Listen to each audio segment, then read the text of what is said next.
लालबागच्या या गल्ल्या खरं तर मुंबईची शान आहेत, मुंबईची जान आहे। कारण गणेशोत्सवामध्ये या लालबागच्या गल्ल्या अक्षरशः फुलून जातात उत्साहाने आणि गर्दीने सुद्धा। लालबागचा राजा आणि मुंबई हे जसं समीकरण आहे तसंच पूर्ण गणेशोत्सव आणि मुंबई एक आगळं वेगळं समीकरण आहे। अख्खी मुंबापुरी गणेशोत्सवात आनंदानं उत्साहानं अक्षरशः न्हाऊन निघते। मात्र गणेशोत्सवाच्या पूर्वीच माघी गणेशोत्सवात यंदाच्या वर्षी मुंबईकरांना काही अडचणींचा सुद्धा सामना करावा लागला। अर्थातच प्रश्न होता तो म्हणजे बाप्पाची मूर्ती पीओपीची की शाडू मातीची। पीओपीच्या मूर्तींवर सरसकट बंदी घाला आणि त्यांना विसर्जनासाठी परवानगी देऊ नका असे आदेश कोर्टाने दिल्यानंतर मुंबई महापालिकेने त्याची तातडीने अंमलबजावणी केली। काही ठिकाणी पीओपीच्या मूर्ती या नैसर्गिक विसर्जन स्थळांवर विसर्जित करण्यापासून रोखल्या गेल्या आणि अर्थातच त्यानंतर सुरुवात झाली चर्चेला। यंदाचा बाप्पा शाडू मातीचा की पीओपीचा, बघूया।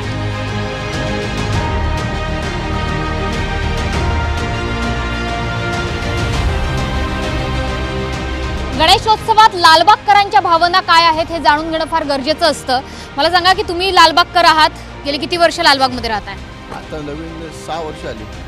नव्याने झालात, पण लालबाग मधला तो उत्सव तुम्ही बघितलेला आहे, गणेशोत्सवातलं लालबाग हे बघण्याजोगं आहे। हो, पाहिलंय। मुंबई आणि गणेशोत्सव यांचं अतूट नातं आहे, तसं पीओपीच्या मूर्ती आणि मुंबईतला लालबागचा गणेशोत्सव यांचं सुद्धा अतूट नातं आहे असं वाटतं का की हे बदलतंय नातं, शाडूच्या मातीकडे झुकतायत आता लोक? शाडूच्या मातीकडे। तुम्ही कुठली मूर्ती बसवता घरी? शाडूची। गावाला गावी असतं ते। पण जर पीओपीच्या मूर्तींना सरसकट बंदी घातली तर तुमचं मत काय असेल? नाही होऊ शकत तसं। पीओपीची मूर्ती बंद होऊ शकत नाही। एवढ्या मोठ्या मूर्त्या कशा बनवणार शाडूच्या? नाही बनवू शकत ना। मोठ्या सार्वजनिक गणपती मूर्त्या कशा बनवणार? नाही होऊ शकत तसं, इम्पॉसिबल आहे। पण शासनाचं म्हणणं असं आहे की नैसर्गिक विसर्जन स्थळं त्याच्यामुळे खराब होत आहेत। मोठमोठ्या म्हणजे कित्येक फुटांच्या मोठ्या मूर्ती असतात उंचीच्या, त्याच्यामुळे समुद्र आपले किनारे खराब होतात, नद्या नाले खराब होतात। नाही, ते तर किती वर्षाची परंपरा चालू आहे ना, ते असं नाही होऊ शकत ना। आता तेवढं वर्ष चाललेलं आहे ना, मग आता कसं होणार? काही लालबागकर अजून आहे तिकडे, काय म्हणताय दादा?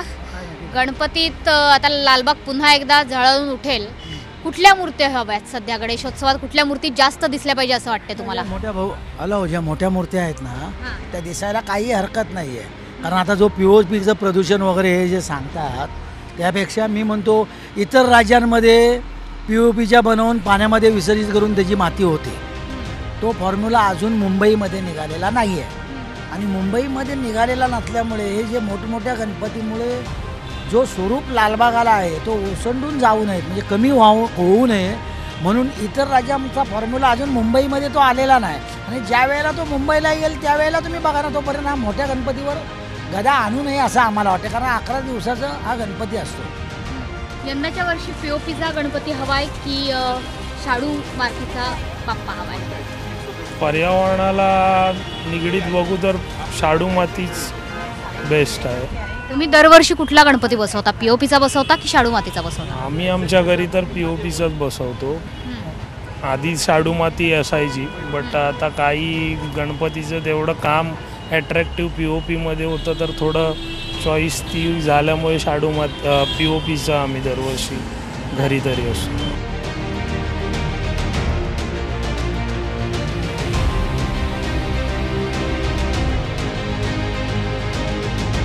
लालबागकर आहात, त्याच्यामुळे लालबागकरांची भावना काय? पीओपीचा बाप्पा पाहिजे की शाडू मूर्ती? शाडू मूर्तीचा मूर्ती, कारण की त्यांनी पर्यावरणाला पूरक तत्व होईल आणि पीओपीमुळे आपल्याकडे देवाची विडंबना होते। कारण की समुद्राच्या विसर्जन करायला जातात तेव्हा मूर्तीची तोडफोड केली जाते आणि ती उचलून कचरा डब्यात टाकतात, त्यामुळे आपले हिंदू लोकांची भावना दुखावली जाते। त्यापेक्षा शाडू मातीची मूर्ती पाण्यामध्ये डिझॉल्व्ह होते आणि त्यामुळे शाडू मातीची मूर्ती असणं गरजेचं आहे, हे माझं व्यक्तिगत मत आहे। आपण घरात जो बाप्पा बसवतो त्या पीओपीच्या मूर्तींवर जर बंदी घातली गेली सरसकट, शाडूच्या मूर्तीचं ठीक आहे ना, शाडूच्या मूर्ती मातीपासूनच मूर्ती बनवू शकावं का की प्रदूषण नाही होणार, एवढंच माझं। तुम्ही तयार आहात शाडूच्या मातीची मूर्ती बसवायला? हो, आणि लालबागच्या राजाची मूर्ती कशी आवडेल तुम्हाला? आहे तशीच आवडेल। अच्छा, ती शाडूच्या मातीची नको? नको।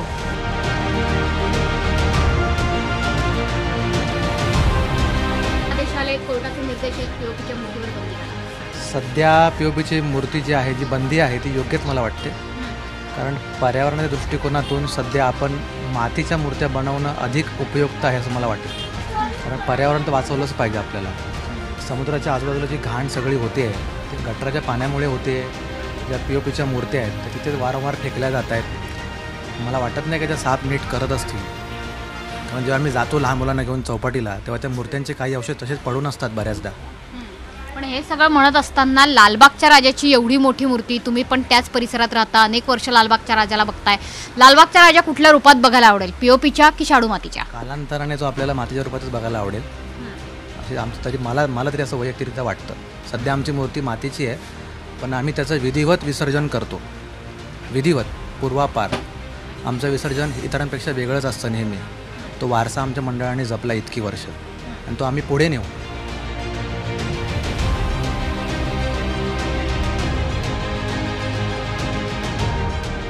सगळ्या मुंबईकरांचं श्रद्धास्थान असणारा लालबागचा राजा, या लालबागच्या राजाची महती अशी की 10 दिवस हा राजा जिथे स्थानापन्न असतो त्या राजाच्या चरणापाशी आपल्याला कायम आशीर्वाद घेता यावेत याकरता लालबागच्या राजाच्या चरणाशी जिथे हा राजा स्थानापन्न होतो, विराजमान होतो, तिथे त्या लालबागच्या राजाचा एक दगड ठेवण्यात आलेला आहे आणि या दगडाला सुद्धा लोक भक्तिभावानं नमस्कार करतात. खरं तर मुंबईकरांची आणि लालबागच्या राजावर श्रद्धा असणाऱ्यांची ही आस्था आहे आणि या ताई आणि त्यांचा मुलगा सुद्धा इथे आलेला आहे. ताई, मला सांगा की लालबागच्या राजावर तुमची श्रद्धा आहेच, मात्र आता पुन्हा एकदा एक प्रश्न चर्चेत आलाय, तो म्हणजे बाप्पाची मूर्ती ही आता POPची असावी की शाडू मातीची असावी? लालबागच्या राजाला कुठल्या रूपात बघायला आवडतं तुम्हाला? लालबागच्या राजाला म्हणजे ज्याच्याकडे कोणत्याही प्रकारचं पोल्युशन नाही हवं अशा प्रकारची मूर्ती असेल तर योग्य असेल. लालबागच्या राजाची मूर्ती पण शाडू मातीत बघायला आवडेल तुम्हाला? त्या मूर्तीची उंची जर कमी असेल तर आवडेल का? असेल उंची पण कमी पाहिजे, जेवढी गर्दी होती तेवढी नाही पाहिजे. जसं की पुण्याचा दगडूशेठ लांबून पाहिला तरी दिसतो आणि इथं चहूबाजूंनी त्याला क्लोज केलं जातं.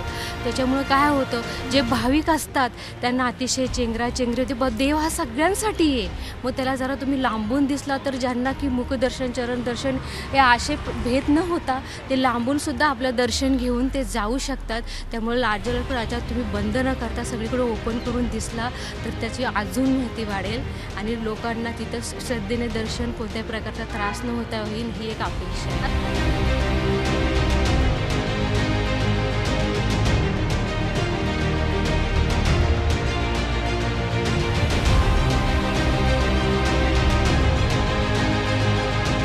मुंबईतल्या गणेशोत्सवाचं माहेरघर अर्थातच लालबाग परळमध्ये आहे. लालबागच्या या गल्ल्यांमधून फिरताना म्हणजे आता सुद्धा असं वाटतंय की कुठेतरी ढोल ताशांचा गजर सुरू आहे. गणपती बाप्पा मोरयाची आरोळी कुठूनही येईल आणि अचानकपणे आपण सुद्धा त्या भक्तिरसात वाहून जाऊ. माझ्या मागेच इकडे चिंचपोकळीचा ब्रिज आहे आणि इथेच चिंतामणी बसतो आणि या चिंतामणीला हजारो युवक युवतींची गर्दी गणेशोत्सवात बघायला मिळते. मात्र याच गल्ल्यांमध्ये, लालबागच्या गल्ल्यांमध्ये अनेक गणपतीचे कारखाने आहेत जे युवकांकडून चालवले जातात. विशेषतः मराठी तरुण हा या क्षेत्रात हिरिरीने काम करतोय. खूप चांगले कलाकार या गणेशोत्सवाच्या निमित्तानं आपल्या पुढे येतात. तशाच एका खरं तर गणपतीच्या कारखान्यात मी आहे. वरती पाटी लिहिली आहे सुहासिनी आर्ट्स. हे मूळ आहेत गुहागरचे आणि गुहागरहून हे सगळे तरुण उद्योजक आलेत मुंबईमध्ये. सध्या काम सुरू आहे. गणेशोत्सव तसा फार जवळ आलेला नाही, मात्र नुकताच माघी गणेशोत्सव पार पडलेला आहे आणि या निमित्ताने ज्या विषयावर आज आपण चर्चा करतोय, बाप्पा नेमका कशाचा, POPचा की शाडूचा? आता हा प्रश्न मूर्तिकारांना सुद्धा पडलाय. तर इथे बघतोय की मूर्तीचं काम सध्या सुरू आहे, पेंटिंग सुरू आहे मूर्तीचं. ही मूर्ती कसली आहे दादा, POPची की शाडूची आहे? ही मूर्ती आहे शाडू मातीची. अच्छा. हां, तर ह्याचं काम चालू आहे पेंटिंगचं. की लोकांच्या घरी पूजेसाठी ठेवलेली मूर्ती आहे, ती आणून दिली आहे आमच्याकडे पूजेसाठी. अच्छा, म्हणजे वर्षानुवर्ष जी मूर्ती अनेक जण सातत्याने बसवतात. पण सध्या जो विषय आहे की POPचा बाप्पा की शाडूचा बाप्पा, तर मूर्तिकारांचं म्हणणं काय? मूर्तिकारांचं म्हणणं आहे बाप्पा हा हवा POPचा. कारण का आता गेले कित्येक वर्ष परंपरा चालू आहे. गणपती बनवतो आम्ही लालबागमध्ये, खूप जास्त प्रमाणात गणपती बनवतो. त्यामुळे एवढ्या प्रमाणात काम करण्यासाठी बाप्पा हा POPचाच हवा. त्याच्यामुळे त्याची स्ट्रेंथ पण राहते, त्याची मजबूती राहते, लोकांना सोयीस्कर होतं, लोकांच्या खिशाला सुद्धा परवडणारा आहे POPचा बाप्पा. आणि माती करायची त्यांनी करू दे, पण हा वाद नसायला हवा की पीओपीचा बाप्पा की मातीचा बाप्पा. बाप्पा बाप्पा आहे आणि मूर्तिकारासाठी आणि लोकांसाठी जे त्यांना परवडणारं आहे, जे काम करण्यासाठी सोयीस्कर जे मजबूत आहे ते हवं तर बाप्पा पीओपीचाच हवा. तुम्ही ही रंगवताय ती शाडूच्या मातीची मूर्ती आहे, ही छोटी मूर्ती ही पीओपीची मूर्ती आहे. काय फरक आहे या दोन मूर्तींमध्ये? फरक म्हणजे असं आहे की मूर्ती सेम आहे दोघांची, फक्त ही खूप जास्त सांभाळावी लागते, याची लाईफ कमी आहे, याला तुटायची भीती जास्त आहे. ही आपण वर्षानुवर्ष घरी ठेवू शकतो, पिढ्यानपिढ्या आपल्याकडे राहू शकते, पुढच्या पिढीला सुद्धा आपण ती देऊ शकतो असं आहे. याला पूजा करताना खूप सांभाळावं लागतं, कधी मूर्ती खंडित झाली तर लोकांच्या भावनेशी खेळल्यासारखं होतं. हा सगळा व्यवसाय सुरू करताना वर्षाकाठी तुम्हाला किती भांडवल गुंतवावं लागतंय? यंदा किती भांडवल गुंतवलंय? भांडवल आम्हाला लाखो रुपयामध्ये गुंतवायला, कमीत कमी आता आम्ही पकडलं, आमचं काम करायची जेवढी कॅपॅसिटी आम्हाला वर्षाअखेर 20-30 लाखाचं भांडवल याच्यात गुंतवावं लागतं. त्यानंतर त्याच्या मागे आमच्याकडे कमीत कमी 20-25 मुलांची टीम काम करते, त्या सर्वांचं उदरनिर्वाह याच्यातनं होतो. आता आमच्या फॅमिलीचा 3ऱ्या पिढीने आम्ही हे काम करतोय, 3ऱ्या पिढीने आम्ही गणपतीचा व्यवसाय करतोय, गणपती बनवायची सेवा करतोय. तर 30-35 लाखाची गुंतवणूक असते, त्यानंतर 20-25 मुलांचं पोटपाणी चालतं. सर्व मराठी मुलं ह्याच्यामध्ये काम करतात प्रामुख्याने. अजून या कलेमध्ये कोणीही परप्रांतीय आलेला नाही, सर्व मराठी मुलांचं, मराठी कुटुंबांचा प्रश्न आहे हा गणपतीचा व्यवसाय. म्हणजे तुम्ही फक्त लालबागमध्ये म्हणाल तर लालबागमध्येच हजारोनी लोक आहेत जे ह्या कामामध्ये आहेत, कारखानदार आहेत, मूर्तिकार आहेत. तसं तुम्ही पेणमध्ये बघाल, पेण हमरापूर बाजूला, तिथेही लाखो परिवारांचा, लाखो घरांचा विषय आहे या गणपती व्यवसाय. म्हणजे इथे आपण बघतोय की महापुरुषांच्या सुद्धा मूर्ती तुम्ही बनवता, काही वेगळ्या देवदेवतांच्या मूर्ती सुद्धा बनवता. विशेषतः नवरात्रीचे दिवस आले की देवीच्या मूर्तींना सुद्धा मोठी मागणी असते. या मूर्ती कुठल्या मटेरियल पासून बनतात? फायबरच्या मूर्ती बनवणं हे सोयीस्कर असेल का? हा उपाय असेल का? फायबरच्या मूर्ती, या तुम्ही ज्या महापुरुषांच्या मूर्त्या पाहतायत या संपूर्ण फायबरच्या मूर्त्या आहेत. फायबरच्या मूर्त्या बनवणे हा पर्याय आहे, पण ह्या पूजेच्या मूर्त्या नाही आहेत, या डेकोरेटिव्ह मूर्त्या आहेत. ह्या फक्त त्या पर्टिक्युलर सणासाठी वापरल्या जातात. जसं महाशिवरात्रीला शंकर महाराज नेले जातात, भोलेनाथ, डॉक्टर बाबासाहेब आंबेडकर आहेत, ते सुद्धा लागतात. पण ते हे फायबरमध्ये पॉसिबल आहे, पण गणेश मूर्ती फायबरमध्ये करणं पॉसिबल आहे, पण ते पूजेसाठी नाही. तुम्ही म्हटलात की 30 ते 35 लाखाचं भांडवल तुम्ही यंदाच्या वर्षी गुंतवलेलं आहे. जर पीओपीच्या मूर्तींना बंदीच घाला असा आदेश आला किंवा त्याची प्रभावी अंमलबजावणी झाली, आदेश तर आहेच कोर्टाचा, त्याची अंमलबजावणी झाली आणि या मूर्तींचं विसर्जन मागी गणेशोत्सवात जसं आपण बघितलं तसं जर रोखलं गेलं, त्याच्यावर जर बंदी घातली गेली तर तुमच्या व्यवसायावर किती परिणाम होईल? आमच्या व्यवसायावर बराच परिणाम होईल. म्हणजे आमच्या व्यवसायावर सुद्धा होईल आणि आमच्यासोबत जे आमच्यावर निर्भर कुटुंब आहेत त्यांच्या पण होईल. म्हणजे अगदी मातीचा तेवढा पुरवठा होणार शक्य नाही आहे मुंबईमध्ये, आणि तेवढ्या मूर्त्यासुद्धा घडणं शक्य नाही आहे. मुंबईची जी परंपरा आहे, जसं लालबागचा राजा आहे, चिंतामणी आहे, गणेश गल्ली आहे, या 12 फूट, 15 फूट, 22 फुटापर्यंतचे गणपती आहेत. हे संपूर्ण गणपती मातीमध्ये बनणे पॉसिबल नाही आहे. त्यासाठी पर्याय पहिला यायला हवा, त्याचा अभ्यास व्हायला हवा, त्यानंतर या निर्णयाकडे जायला हवं. जितकं कसब एखादी मूर्ती घडवताना मूर्तिकाराचं असतं, तितकंच कसब या मूर्तीत जिवंतपणा आणणाऱ्या, ह्या मूर्ती सजवणाऱ्या रंगाऱ्यांचंही असतं. हे कलाकार खरं तर त्यांच्या हातामध्ये अद्भुत अशी कला आहे, अद्भुत अशी जादू आहे, जे या निर्जीव मूर्तीला सुद्धा सजीवपणा बहाल करतात. असा सजीवपणा सध्या या हनुमंतरायाला प्राप्त होतोय. हा मारुती राया इथे बसलेला आहे, विरासनात बसलेला आहे आणि त्याला रंगवण्याचं काम सध्या सुरू आहे. बाबा, मला सांग की मूर्ती रंगवतानाचं नेमकं कसब काय आहे, आणि विशेषतः गणपती मूर्ती रंगवताना? गणपती मूर्ती रंगवताना कमसे कम त्याला वेळ पण जास्त लागतो, आणि ती मूर्ती कसली आहे, पीओपीची आहे की मातीची आहे, त्याच्यावर जास्त फोकस करावा लागतो. साधारणतः आता ही मूर्ती कुठली आहे? फायबरची आहे? फायबरची मूर्ती आहे, ती लगेच रंगवून होते. हो. आणि मेन म्हणजे ते पीओपी, आपली फायबरची मूर्ती आपला ह्याच्यात ऑइल पेंटमध्ये रंगवताना त्याला वेळ लागतो सुकायला, आणि आपला वॉटर कलर असतात त्याच्यामध्ये काय फरक नाही पडत, ते लगेच सुकतात. 2 तासात 3 तासात ते सुकतात. मात्र सोबतच पीओपीची मूर्ती रंगवताना लागणारा वेळ, शाडूच्या मातीची मूर्ती रंगवताना लागणारा वेळ, कसा फरक असतो? शाडूची मूर्ती रंगवताना त्याला लय रिक्स असतो. मेन म्हणजे त्याला 2-2 माणसं उचलावं लागतात आणि त्याला जपून पेंटिंग करावी लागते. चारी बाजूला फिरवताना एकदम हळूच करणं फिरवावं लागते. आणि ते पीओपीची मूर्ती असताना त्याला काय वाटत नाही, कारण की ते 2 जण आपण उचलून आरामात ठेवून त्याला पेंटिंग करू शकतो. नैसर्गिक रंग वापरता येतात शाडूच्या मातीच्या मूर्तीवरती? कुठले ऑइल पेंट? नाही, नैसर्गिक रंग जे ऑर्गॅनिक असतात. वॉटर पेंटमधले आपले वापरतात ना, हे स्टेनरचे कलर असतात, ते वेगवेगळे कलर असतात त्यांचे. कुठला रंग जास्त टिकाऊ असतो आणि ग्राहकांकडून कुठल्या प्रकारच्या मूर्तीच्या रंगकामाला सगळ्यात जास्त पसंती आहे? जास्त करून ते लोकांना वॉटर कलरमध्ये जास्त हे असतो, फोकस असतो.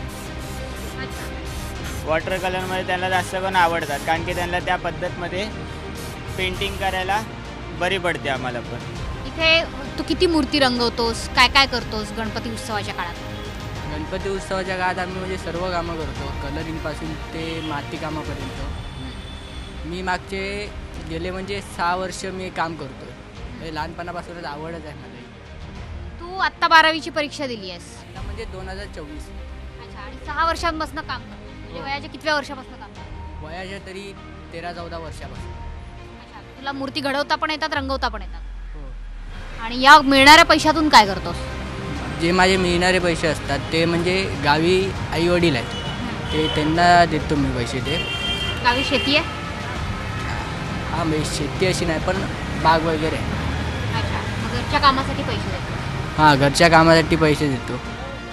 मग आता जर पीओपीच्या मूर्तीवर बंदी आली तर तुझ्या व्यवसायावर, तुझ्या कमाईवर कसा परिणाम होईल? तुला येते शाडूची मूर्ती तयार करता? मला येते म्हणजे अजून शिकतोय मी. हे प्रॉपर अशी बनवता नाही येत पण शिकतोय अजून. तुझं साधारण इन्कम काय असतं गणपतीच्या दिवसांमध्ये तुला मिळणारं? गणपतीच्या दिवसांमध्ये तसं बघायला गेलं तर 25-30 हजार रुपये म्हणजे मिळतात.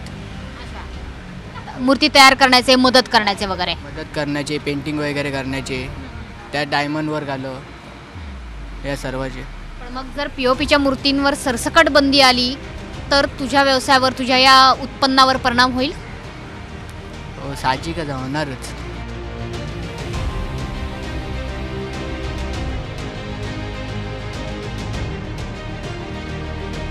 हे मूर्ती घडवणारे सुंदर हात पर्यावरणाची सुद्धा काळजी घेत आहेत. कारण गेली अनेक वर्ष हा आपला मित्र मुंबईकर चेतन परमार गेली अनेक वर्ष शाडूच्या मातीच्या मूर्ती तयार करतो आणि त्याची स्पेशालिटी आहे की तो फक्त आणि फक्त शाडूच्या मातीच्याच मूर्तींची निर्मिती करतो आणि अशाच मूर्ती आपल्या ग्राहकांना देतो. चेतन, मला सांग की पर्यावरणपूरक मूर्ती बनवण्याकडे तुझा कल आहे. शाडू व्यतिरिक्त तुझ्या कारखान्यात दुसरं काहीही दिसत नाही आहे सध्या मला. मूर्ती तयार होत आहेत, गणपती बाप्पाचा पाठ सध्या तयार करतो आहे. किती उलाढाल असते आणि सध्या जे म्हटलं जातं की पीओपीच्या मूर्ती ह्या अधिक सोप्या असतात तयार करायला, मजबूत असतात. वाटतो काही गुणात्मकरित्या फरक असतो या मूर्तींमध्ये? ते तर नक्कीच की प्लास्टरच्या मूर्त्या ट्रान्सपोर्टला वगैरे बऱ्या पडतात. मातीच्या मूर्त्या वगैरे जरा डेलिकेट आहेत यूज ट्रान्सपोर्टला वगैरे. आणि एवढ्या मोठ्या मूर्त्या बनणं म्हणजे मातीमध्ये शक्य नाही. ते पीओपीमध्ये किंवा लगद्यामध्ये करू शकतात. शक्य आहे पण तेवढी मॅनपॉवर पाहिजे, मटेरियल तेवढं पाहिजे, सगळ्यांचा तेवढा सपोर्ट पाहिजे. पण तेवढं शक्य नाही आहे म्हणजे माझ्या हिशोबाने एवढ्या प्रमाणात पीओपीचे गणपती बंद करून मातीचे गणपती पुरवतो महाराष्ट्रामध्ये. तेवढी माती आहे का उपलब्ध? माती उपलब्ध आहे पण कारागीर नाही आहेत तेवढे. माती कुठून आणतो? माती ॲक्च्युली माती येते गुजरातवरनं, पण आम्हाला भेटते इथे रे रोडला आहेत पियुषभाई म्हणून आहेत, त्यांच्याकडनं आम्हाला माती भेटते. ते त्यांच्याकडनं आम्हाला माती भेटते, तिकडनं आम्ही माती आणतो आणि मग त्याच्यावरती काम करतो. म्हणजे शाडूच्या मातीच्या मूर्ती बनवायच्या असतील तर आपल्याला गुजरातहून जास्तीत जास्त मातीचा पुरवठा लागेल? मातीचा पुरवठा लागेल. आता सध्या मातीची कशी कॉस्टिंग आहे, काय किमतीला? कॉस्टिंग आता 300च्या वरतीच आहे. 300 आपल्या इकडे 300 जवळजवळ 300 रुपये आहे. पण जसं आता पुढे पुढे हे वाढणार तसं मातीचं प्राईस अजून वाढत जाणार. किती कुशल कारागीर आहेत आपल्याकडे शाडूच्या मातीची मूर्ती तयार करण्यामध्ये? तर आता असे बरेचसे आहेत, खूप आहेत मुंबईमध्ये असे. आत्ता ॲक्च्युली 2 ते 4-5 वर्षामध्ये मातीकामाला जास्त हे वाढलं आहे. वैयक्तिक मूर्तिकार म्हणून काय मत आहे, ह्या शाडू मातीच्या मूर्तींना जास्त प्राधान्य मिळायला हवं? आता भेटतोच आहे पण माझ्या हिशोबाने तरी मोठ्या गणपतींना पीओपी चालू राहायला पाहिजे, बंद नाही झाला पाहिजे. हे शाडूच्या मातीपासून मूर्ती तयार करणारे मूर्तिकार आहेत आणि माझ्या बाजूला ही जी माती त्यांनी मला दाखवली, या मातीपासूनच आपला कलेचा देवता, विद्येचा देवता गणपती बाप्पा बनणार आहे. या मातीला आकार देणारे हात हे निर्मितीचे हात आहेत आणि अर्थातच या मातीतूनच गणपती बाप्पाची मूर्ती साकार केली जाणार आहे। या मातीचं, या गणपती बाप्पाचं विधिवत विसर्जन व्हावं आणि इतकंच नाही तर पर्यावरण संरक्षण सुद्धा व्हावं, हाच हेतू धरून कोर्टानं काही आदेश दिलेले आहेत। मात्र गणेशोत्सव तोंडावर असताना पुन्हा एकदा बाप्पा पीओपीचा की बाप्पा शाडू मातीचा हा जुनाच वाद नव्यानं पटलावर येतोय।